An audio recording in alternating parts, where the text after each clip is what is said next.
this value down here to be size-wise the exact same as the value for this area here. In other words, a value of 2.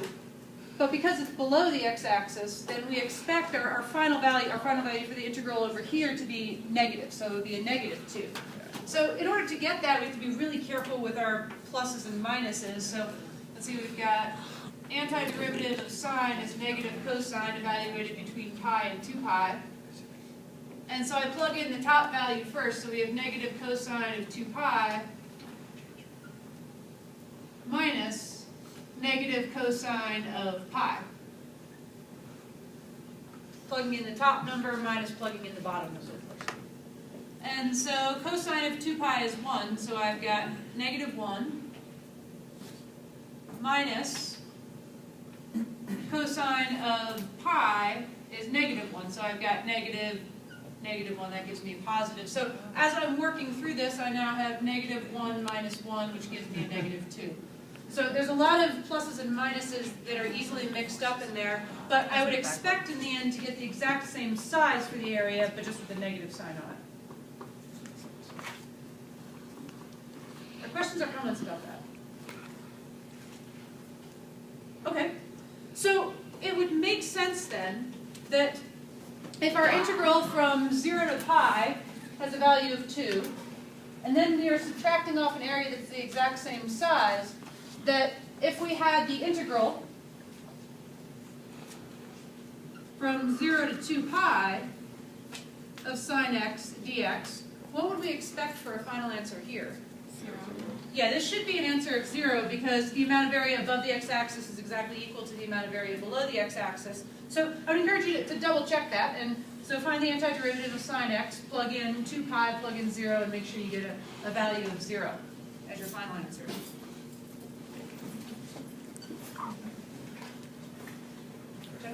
So is cosine the same or no?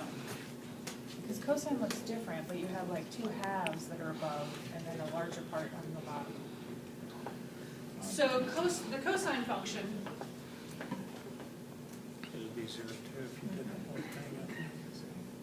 if I looked at the cosine function between 0 and pi, for example, then what's going to happen, and this is not a very to scale drawing, but the integral from 0 to pi of cosine x dx, I would expect to be equal to 0 because I've got an equal amount of area above and below the x-axis.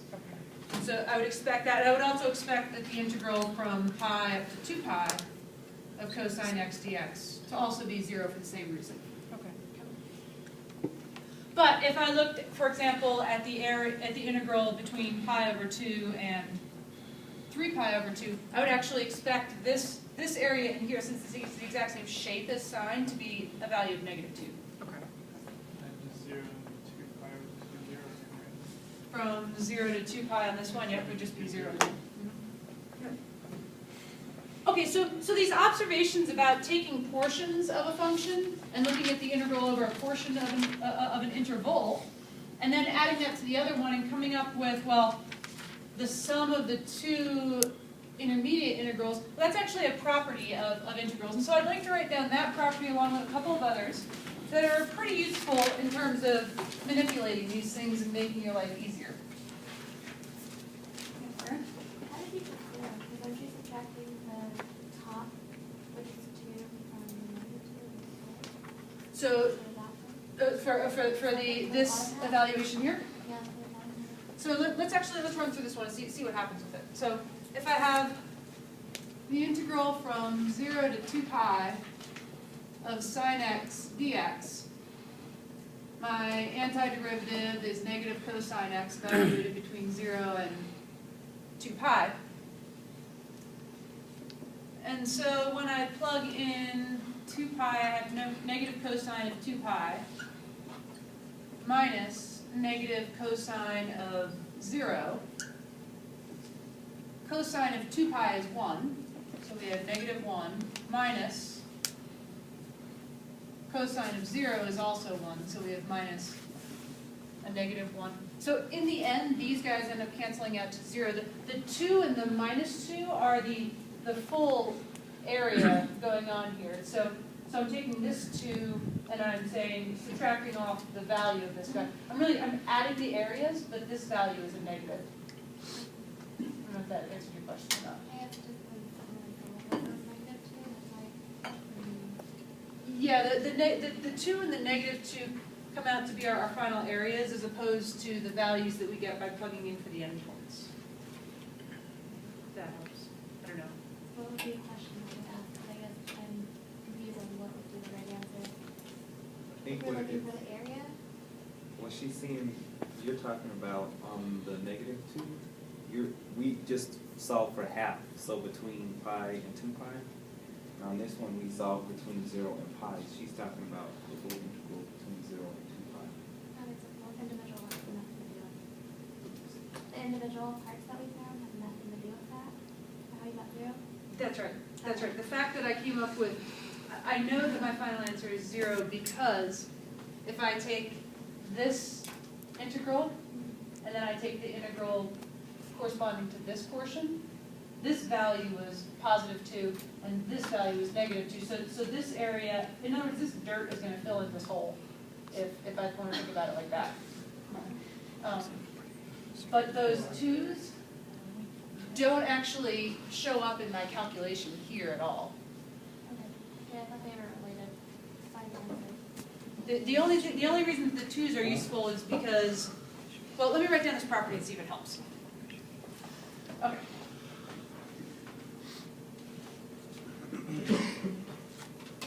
And if you think that I can understand your question better, ask it again.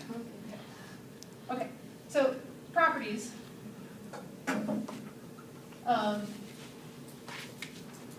Definite integrals.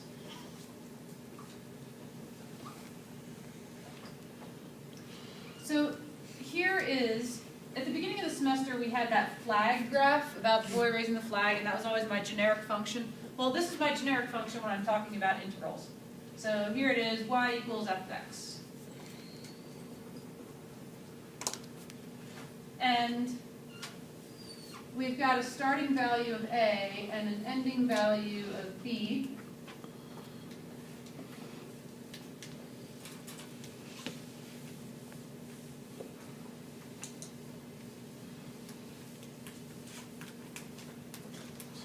And when we were talking about the sine function, then what we were really observing is that if I want to look at the integral starting at 0 and ending at 2 pi, I can get that by first calculating the integral from 0 to pi, and then the integral from pi to 2 pi, and then adding those two values. That's true in general. If I choose any point between a and b, how about here, right here, here's c. Okay, any number between a and b, in fact it doesn't even have to be between a and b, it can be anywhere on the number line, but if I choose a value c, and I draw a vertical line,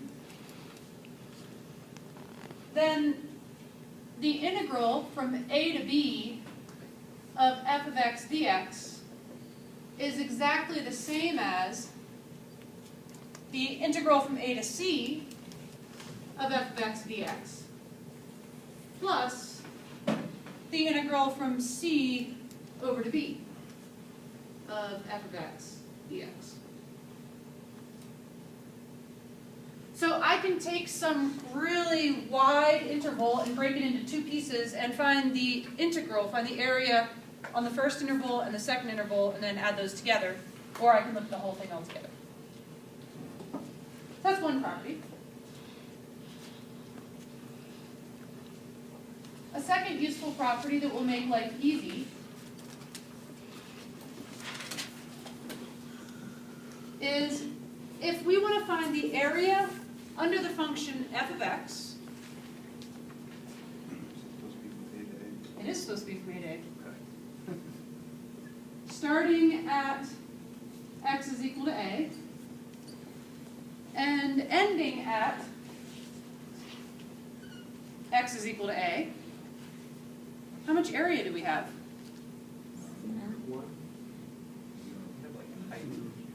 You'd have a height, but your width is 0. So you really don't have any area. You have a height, but you have no width. And so your area is 0, meaning that our integral will be equal to 0. mean, there is a width technically to my marker, but my marker is not ideal. Okay, so there's that one, and then the last property that I want to highlight here, no, I'm sorry, I lied, there's two properties. The second to last property is the integral from a to b of a constant times f of x dx. We can pull that constant out in front. And we can evaluate the integral. And whenever you're done with the evaluating, just stick it back. Yep. Once you have done all your evaluating, then go ahead and multiply that number from the front back through.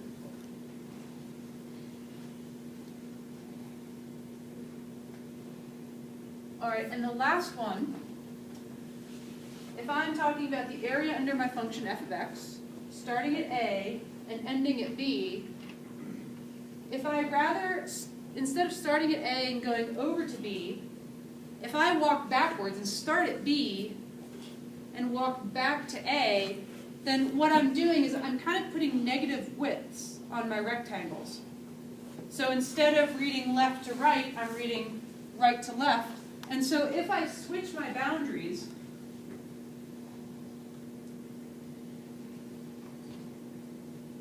then I have to throw a negative sign in front. And the reason for that is that instead of x values increasing across my interval, they are now decreasing. And so I need that negative sign in front. Okay, so there's lots more properties, and I'll encourage you to read them more on, they are on page, I have to my page number, 270.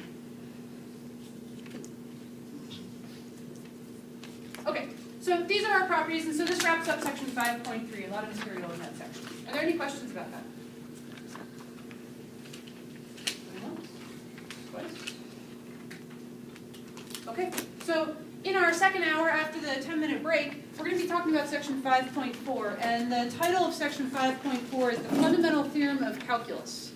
Okay? So it's got the word fundamental in there, which is